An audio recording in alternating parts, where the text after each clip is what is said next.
pero que estamos aquí reunidos para conocerlo más al Señor.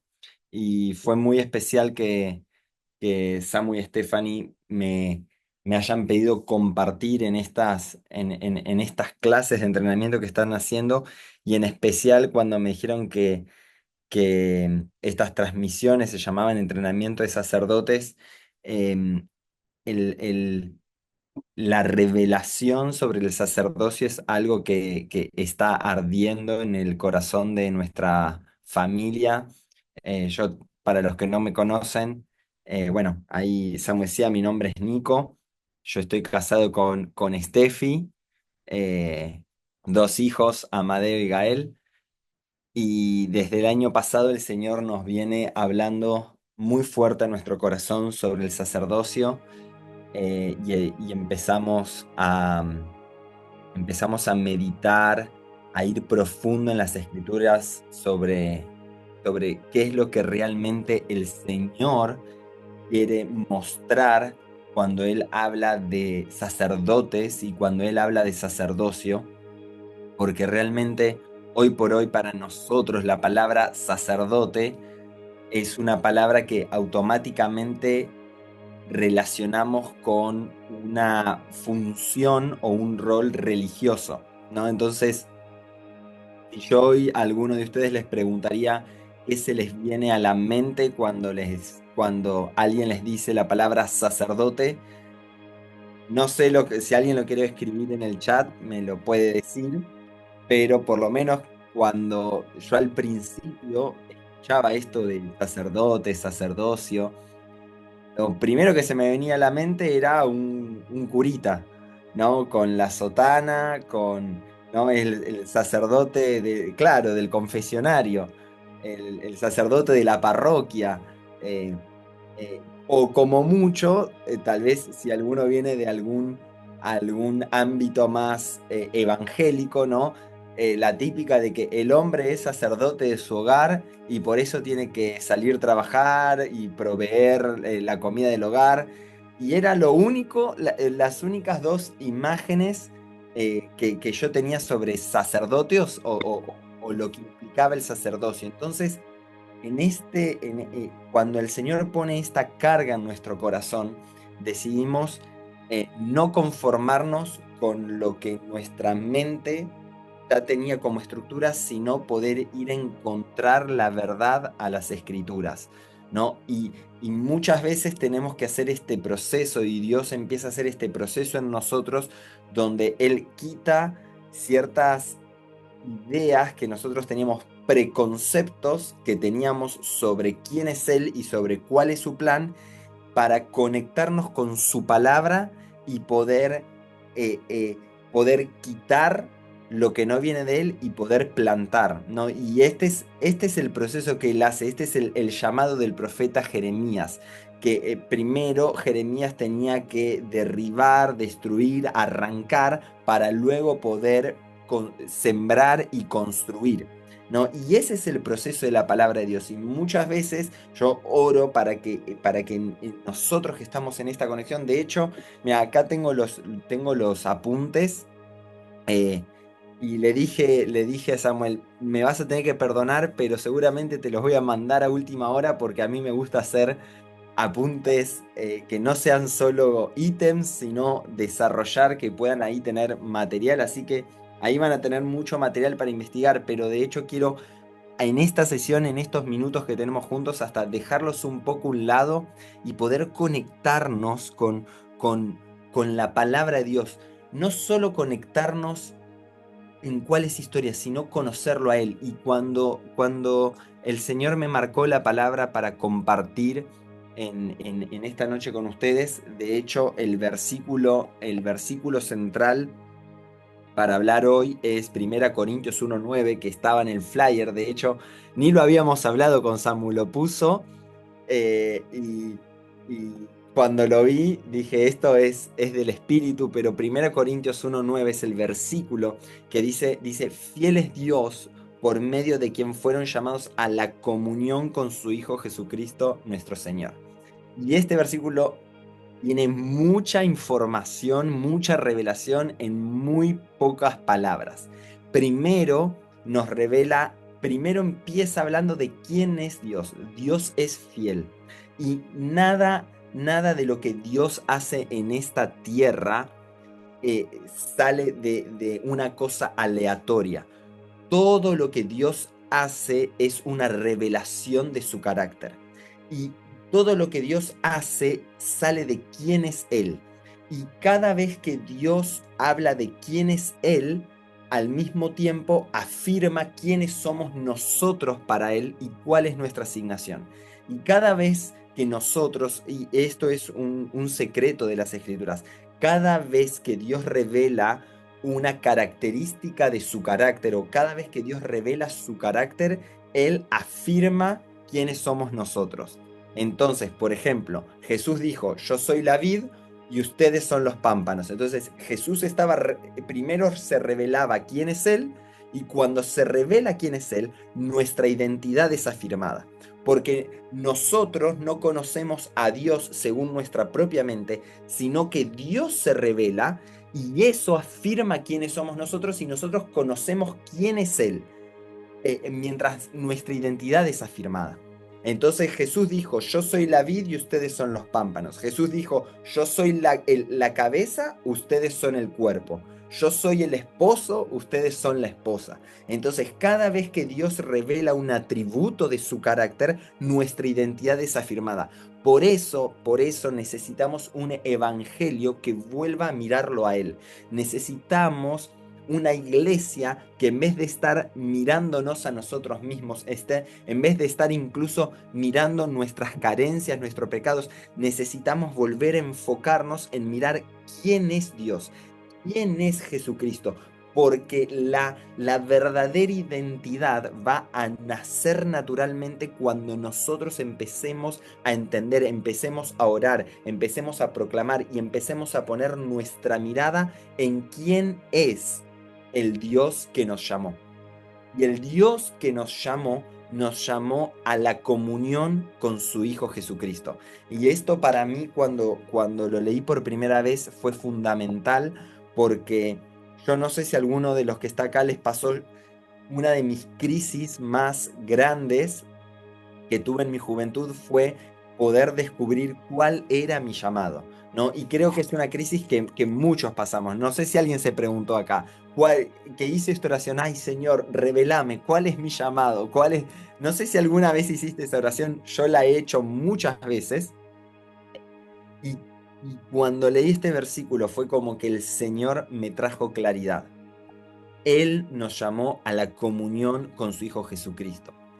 Y ese versículo tiene que ver con toda la historia que Dios desarrolla de Génesis a Apocalipsis. Esa frase que fuimos llamados a la comunión con su Hijo Jesucristo revela el propósito eterno de Dios.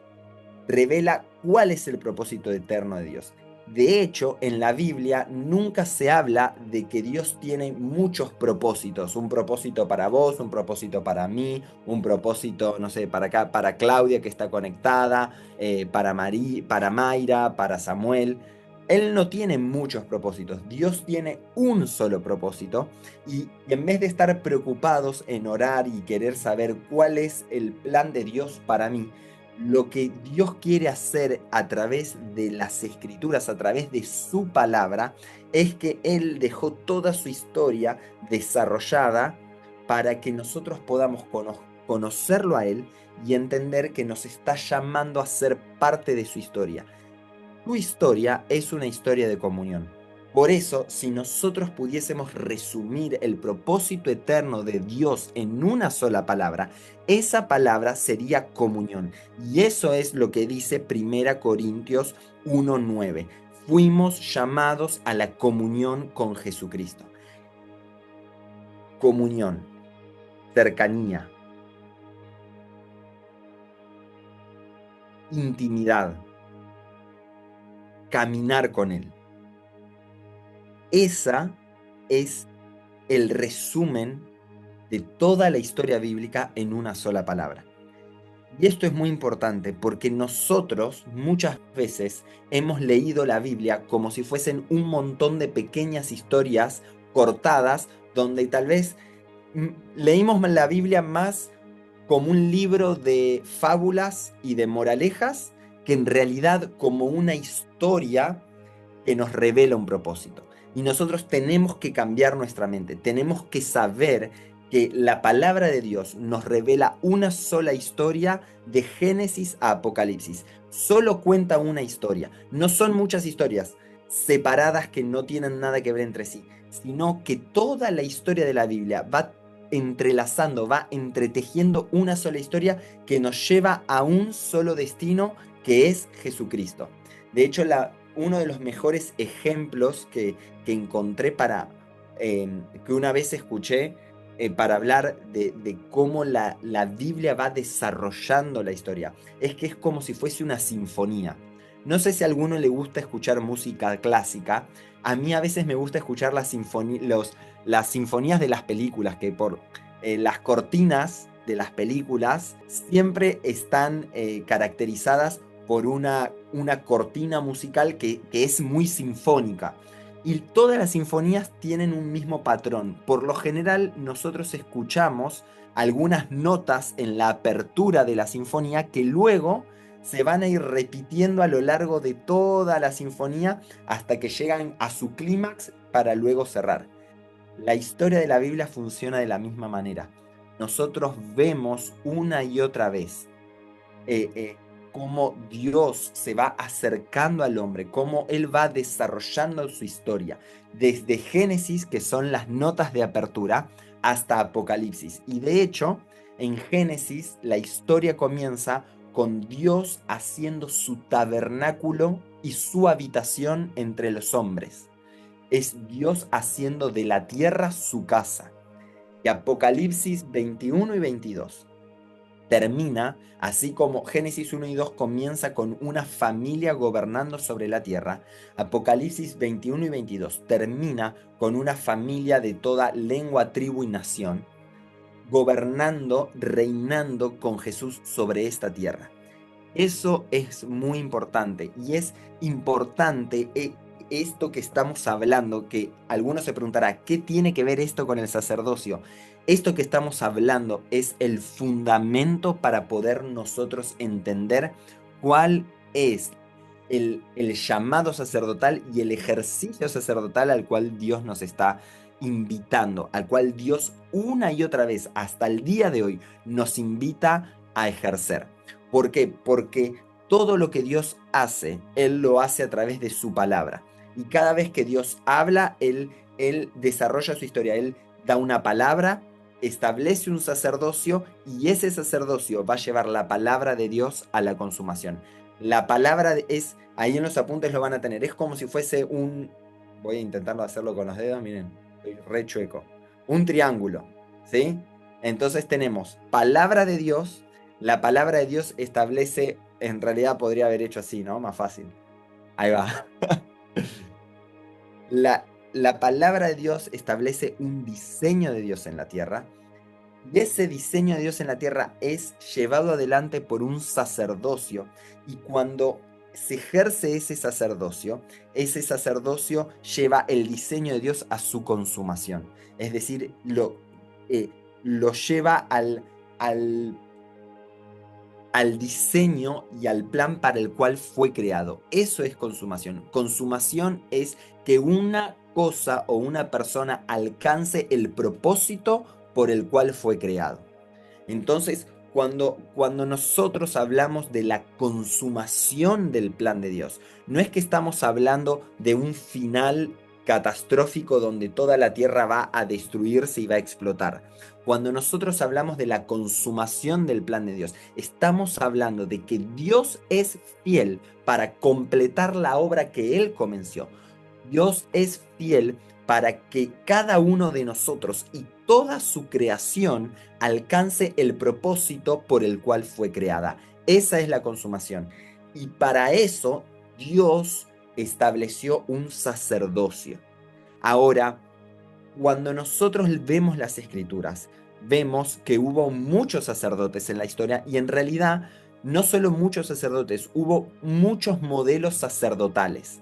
Entonces, no voy a ir en esto en detalle porque esto es para otra clase, pero los primeros sacerdotes que nosotros vemos en la Biblia fueron Adán y Eva, porque el huerto era un tabernáculo donde la presencia de Dios reposaba.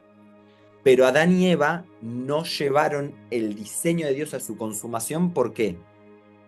Porque ellos desobedecieron al Señor y pecaron. Entonces, cuando nosotros pecamos, la palabra pecado literalmente significa separación. Porque si el propósito de Dios es la comunión, el propósito de Dios es comunión no porque Él necesite tener comunión con nosotros. El propósito de Dios es comunión, porque Él es una comunión perfecta desde la eternidad. Entonces, Juan 17, 3 al 5 nos muestra. Hoy que no sé de dónde salió esto. Dicen que Dios nos creó a nosotros porque Él se sentía solo y necesitaba compartir, que nos creó a nosotros por una necesidad para eh, porque tenía un vacío que necesitaba llenar. Y eso es una herejía. Eso no existe. Dios es un Dios perfecto y es completo en sí mismo. Él es una comunión perfecta en Él mismo. De hecho, el mejor versículo para entender esto es Juan 17, 3 al 5 para mí. Y dice, entonces Jesús dice, y Jesús está diciendo que la vida eterna es, o sea, el sentido de nuestra vida, para lo cual vamos a vivir eternamente en un cuerpo glorificado, es para conocerlo a Dios. La palabra conocer bíblicamente siempre tiene que ver con un conocimiento de intimidad, ¿sí? Por eso dice que Adán conoció a Eva, y eso es que tuvieron relaciones íntimas. Por eso dice que cada vez que un hombre conoció a una mujer, tiene que ver con una relación de intimidad. Obviamente que acá Jesús no está hablando de una intimidad sexual, sino que está haciendo un paralelismo para que nosotros podamos entender que el Dios de la historia, el Dios de la creación, el Dios del universo, el Dios que es trascendente, el Dios es el único Dios que, que está por fuera del tiempo, por fuera del espacio y por fuera de toda la materia creada, porque Él creó el tiempo, Él creó el espacio y Él creó la materia. Él es trascendente a todo lo que nosotros conocemos. Pero al mismo tiempo, ese Dios trascendente, creador del cielo y de la tierra, del universo, su historia es magnífica. Ese mismo Dios es un Dios íntimo y personal, al punto tal que nos creó para que toda nuestra vida se resuma, no solo esta vida en estos años de la tierra, sino que nuestra vida eternamente, porque nosotros vamos a vivir para siempre, se va a resumir en conocerlo a Él. Y entonces Jesús dice, a conocer a Dios y a Jesucristo a quien has enviado, y dice, y ahora glorifícame tú, Padre, junto a ti, con la gloria que tenía antes que el mundo existiera. Y esto es muy importante, porque esto nos muestra que antes de la creación del mundo, Dios no estaba aburrido sin saber qué hacer. Antes de la creación del mundo, la Trinidad, Padre, Hijo y Espíritu, Dios Padre, el Hijo que luego se encarna en Jesucristo, en Jesús, y el Espíritu Santo vivían en una relación de perfecta armonía, donde el uno al otro se daban gloria en amor, se amaban el uno al otro de manera perfecta. Y esa unión perfecta donde el Padre glorifica al Hijo y el Hijo glorifica al Padre por medio del Espíritu, y en esa comunión perfecta es que Dios decide compartirse. Y Él nos crea a nosotros no para darnos cosas. Dios nos crea para darse a sí mismo. Dios creó todas las cosas para compartirse. Él se comparte, su presencia se comparte. Él abrió la Trinidad para hacernos parte de su comunión eterna. Por eso el propósito de Dios es la comunión. Y entonces cuando el propósito de Dios es la comunión, Él establece un sacerdocio que lleve a esa comunión. Y entonces nosotros vemos modelos sacerdotales que una y otra vez, en vez de llevar el diseño de Dios a la consumación de la comunión, caían una y otra vez en el pecado de ensimismarse y volverse para sí mismos. Eso es separación, rechazar la comunión con Dios, pero querer solo comunión con nosotros mismos, con nuestros deseos, con nuestro gobierno, con nuestra manera de hacer las cosas. Eso es pecado. Y eso es lo que pasa una y otra vez en la historia. Le pasó a Adán y Eva porque comieron el fruto que Dios les había mandado no comer. Pasaba una y otra vez con los sacerdotes de Israel. Y es muy interesante porque los primeros sacerdotes de Israel dice que empezaron de una manera catastrófica. Los hijos de Aarón presentaron en el tabernáculo al Señor, dice, un fuego extraño. Y hay muchas teorías de lo que puede ser ese fuego extraño, porque la Biblia no dice qué es, pero algo que se menciona en ese mismo pasaje era que una de las requerimientos sacerdotales era no embriagarse. Entonces, una de las interpretaciones es que es muy probable que los hijos de Aarón hayan estado embriagados al momento de ofrecer los sacrificios que tenían que ofrecer en el tabernáculo. Y que por eso dice que el fuego de Dios los consumió y fueron muertos en ese mismo instante. El problema de los hijos de Aarón era que estaban embriagados con otras cosas y no habían reservado su corazón para la presencia de Dios. Y eso mismo es lo que nos llama en el Nuevo Testamento, donde dice, sean sobrios, velen, manténganse atentos, no se embriaguen con los placeres de este mundo, no se embriaguen con el vino de Babilonia. En Apocalipsis nos habla de que las naciones van a ver embriagadose con el vino de los placeres de este mundo, pero que va, y hablábamos esto con Samuel, creemos, y entre nosotros se va a despertar un remanente que no va a estar embriagado, sino que va a mantenerse velando, y esos son sacerdotes que ministran al Señor. Y ahora necesitamos salir del concepto religioso del sacerdocio para entrar en la revelación bíblica de lo que significa ser un sacerdote.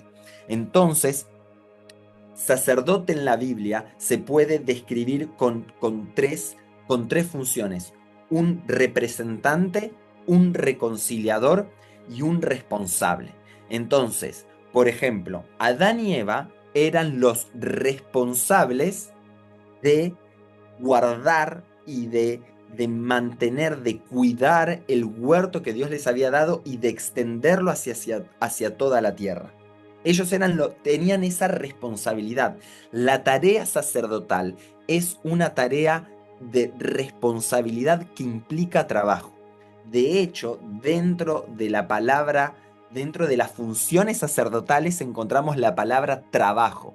Es decir, que nuestros trabajos, los trabajos que todos los días hacemos, no existe la separación entre los, lo cristiano o lo ministerial y lo secular.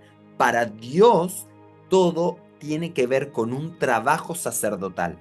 Entonces, si una persona trabaja en una oficina, no es que es un oficinista, es un sacerdote en esa oficina.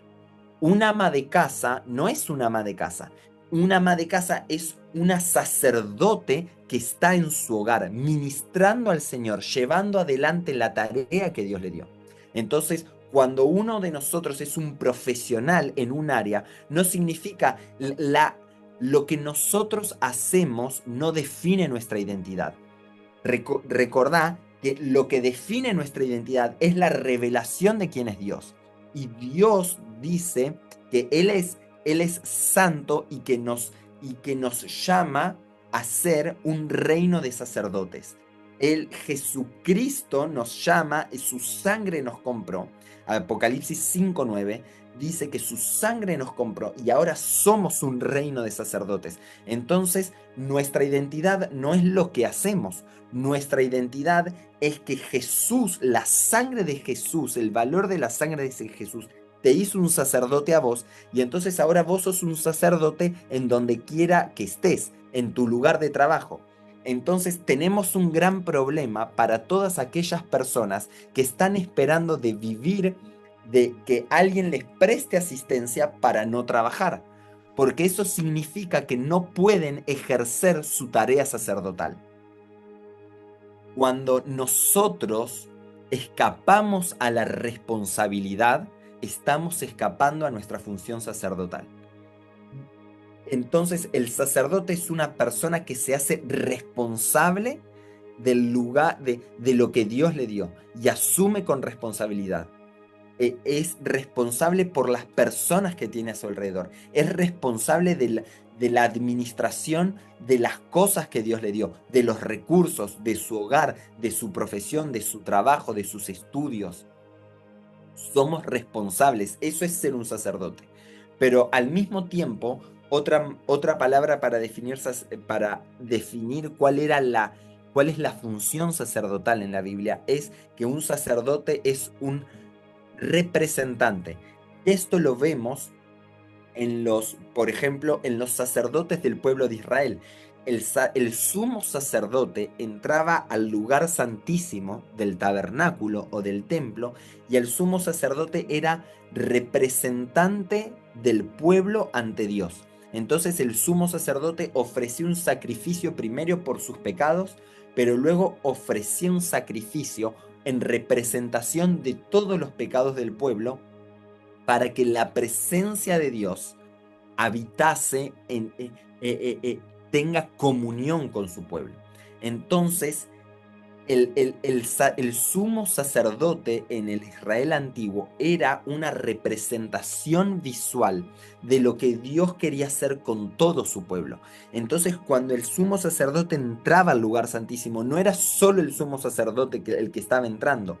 Para Dios, todo el pueblo estaba entrando con él y todo el pueblo estaba haciendo ese sacrificio. ¿No? De hecho, todas las familias de Israel se tenían que acercar antes y hacer un sacrificio con el sacerdote, pero luego era el sacerdote el que entraba al lugar santísimo en representación de todo ese pueblo. Entonces representaba al pueblo ante Dios y representaba, el sumo sacerdote representaba a Dios ante el pueblo. Entonces conectaba, era la intersección entre el cielo y la tierra. Y toda la historia de Dios, una y otra vez, nosotros vemos cómo Dios desciende, tiene comunión con nosotros en esta tierra. La habitación de Dios es en la tierra. Entonces, no sé si te sonará, pero es hágase en la tierra como es en el cielo. Esa fue la oración de Jesús en Mateo 5. Ese es el Padre Nuestro, que todos lo conocemos. Entonces, la historia de Dios, cuando nosotros la vemos, vemos que no existe espiritualidad sin materia. Toda la historia de Dios es como Él está descendiendo a la tierra para habitar con nosotros eternamente. La historia de Dios no se trata de cómo Dios te va a llevar al cielo, sino cómo por medio de Jesucristo Él reconcilia el cielo con la tierra y Él va a ser de esta tierra el lugar de su habitación. Él va a llenar toda la tierra con su gloria. Entonces, esto lo vemos una y otra vez. En el huerto del Edén, la presencia de Dios descendió y reposó. En el tabernáculo, Éxodo 40, dice que luego de que terminaron hacer el tabernáculo, la presencia de Dios descendió sobre el tabernáculo. Y esto es lo que vemos en Jesús. Dios no tiró una soga desde el cielo para que nosotros, o una escalera para que nosotros tengamos que subir al cielo para reconciliarnos con Él. Pablo dice que nosotros estábamos muertos en nuestros delitos y pecados, estábamos a causa de nuestros pecados separados de Dios. ¿Qué hizo Dios? Él se encarnó en Jesucristo.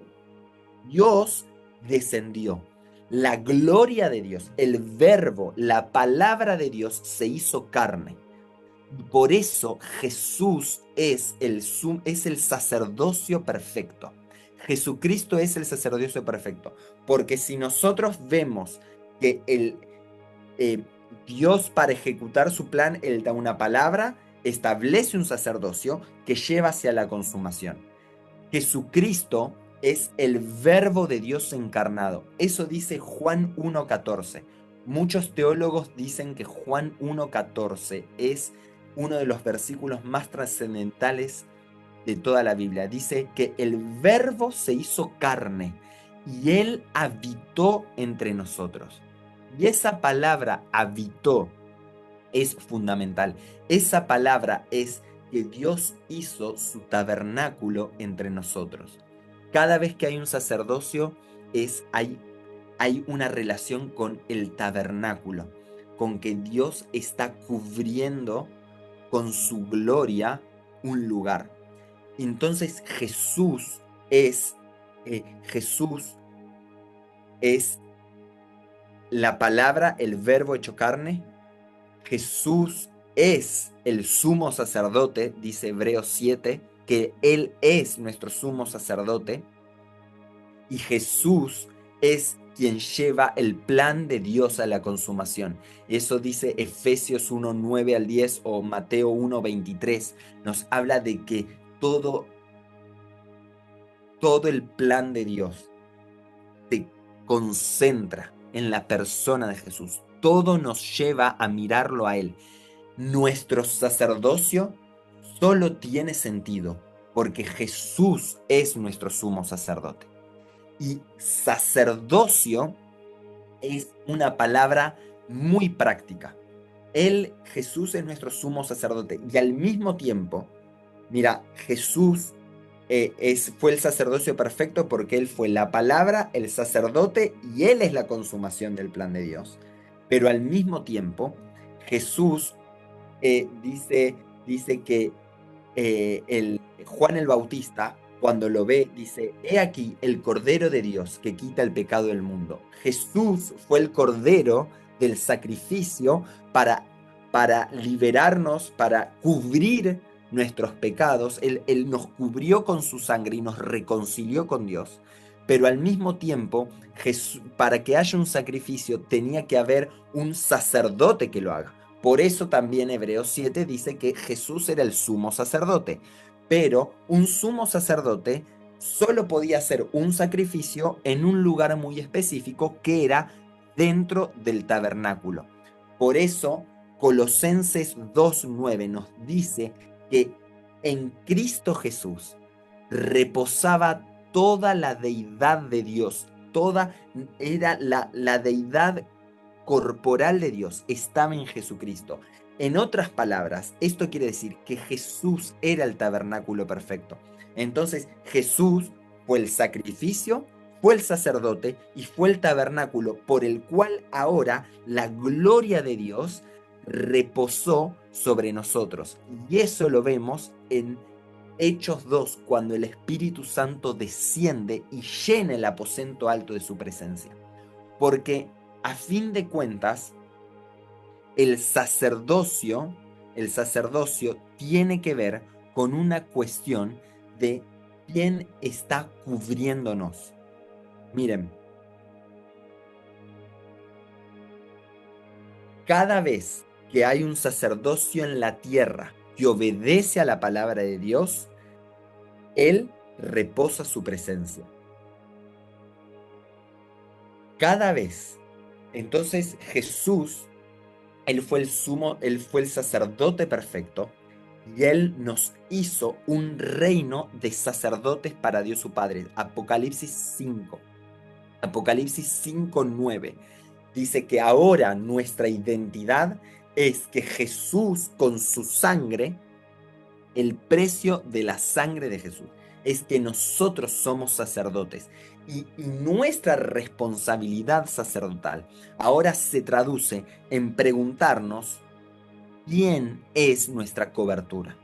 Porque el sacerdocio siempre tenía que ver, o siempre tiene que ver, con que la gloria de Dios desciende y cubre la tienda de la reunión, cubre el lugar. Y esto lo vemos, Dios está interesado en cubrir toda la tierra con su gloria. Entonces Habacuc 2:14 dice que la gloria del Señor llenará toda la tierra como las aguas cubren el mar. Esa palabra cubrir es la misma palabra que utiliza la Biblia para hablar en Éxodo 40. Dice que cuando terminaron de construir el tabernáculo, Éxodo 40:35, dice que la gloria de Dios descendió, cubrió el tabernáculo y llenó, cubrió el lugar santísimo, ¿no? Y llenó todo el tabernáculo de su presencia. Y entonces ahora encontramos sentido por qué el salmista dice que nosotros estamos resguardados bajo la sombra de sus alas, porque la sombra de sus alas nos cubre aún en momentos de mayor tribulación y angustia. Y entonces ahora el sacerdocio de Cristo nos muestra cómo la gloria de Dios le dijo a María, el ángel le dice a María, el Espíritu Santo vendrá sobre ti y te cubrirá. Es la misma palabra, es una palabra donde la gloria de Dios llena un lugar. Entonces lo que pasó en el aposento alto es que Dios cubrió con su gloria. Y nuestro sacerdocio, comprender nuestro sacerdocio, tiene que ver con preguntarnos quién es o qué es lo que está cubriendo mi vida, bajo quién estoy yo poniendo mi seguridad. Porque de la misma manera que la presencia de Dios cubrió el tabernáculo, de la misma manera, en realidad, muchas otras veces vemos que el pueblo se cubrió con idolatría, se llenó su corazón de idolatría, o vemos que había distintas cosas con las que el pueblo se cubría. Por ejemplo, tenían mucho que ver esto de cubrirse las cabezas, se cubrían con mantos. Y a veces cuando estaban de luto se ponían hasta mantos ásperos para recordar que estaban de luto. Pero nosotros, en el medio de angustia, dice el Señor que Él nos cubre con óleo de alegría. Por eso el sacerdocio tiene que ver con que Dios es nuestra cobertura. Entonces ya no estamos dependiendo de esperar seguridad a través de estrategias humanas o de personas o de beneficios humanos, sino que hay un remanente, que hay un reino de sacerdotes en todo el mundo. Pero también entre medio de Venezuela hay un reino de sacerdotes que se está levantando, que ya no pone su confianza en cosas humanas, sino que el sacerdote es el que reconoce que Dios es su cobertura, que Dios está por sobre todas las cosas, que la gloria de Dios es quien los protege. Nos cubrimos bajo la sombra de sus alas. Esa es la confianza del sacerdote. Es tan real el sacerdocio para nosotros hoy, solo con mirar que los levitas que fueron llamados al sacerdocio fueron la única tribu de Israel que no tuvo una herencia de tierra. Y no tuvo una herencia de tierra porque Dios le dijo, yo mismo seré tu herencia. Y entonces, el ser un reino de sacerdotes hoy significa que para el sacerdote, más que cualquier beneficio o cosa que Dios le pueda dar, la persona que entiende que es un sacerdote comprado por la sangre de Jesús, reconoce que su mayor recompensa no son las cosas, sino que es Él. Él es nuestra mayor recompensa, porque Él se compartió su presencia con nosotros, su tabernáculo en nosotros, entre nosotros, es nuestra mayor recompensa. Y entonces eso tiene que ver con con nuestra identidad como sacerdotes. No es una cuestión religiosa, es una cuestión de comunión. Es una cuestión de saber que Él es quien nos cubre, Él es quien nos llena, Él nos está cubriendo. Y cuando nosotros somos cubiertos por la gloria de Dios, entonces clamamos como hizo Isaías en Isaías 6. Dice que la nube de Jehová llenó el templo. Y cuando esto pasó, Isaías no dijo, ay del pueblo que son pecadores. Isaías dijo, ay de mí, Señor, que estoy lleno de pecado.